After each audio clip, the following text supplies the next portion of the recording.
Join me today as we whisk up a touch of Parisian chic in the form of delicate rose-shaped French crepes.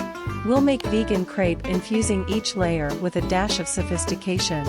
Mix all the dry ingredients, do not forget to add turmeric. To give vegan pancakes a beautiful color, you need to add a little turmeric.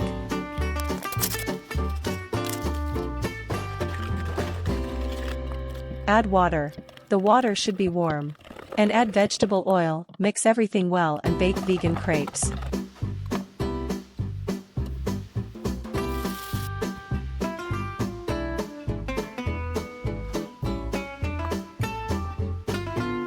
Spread the pancake with vegan yogurt or vegan cream cheese, add fruit or berries and form a rose.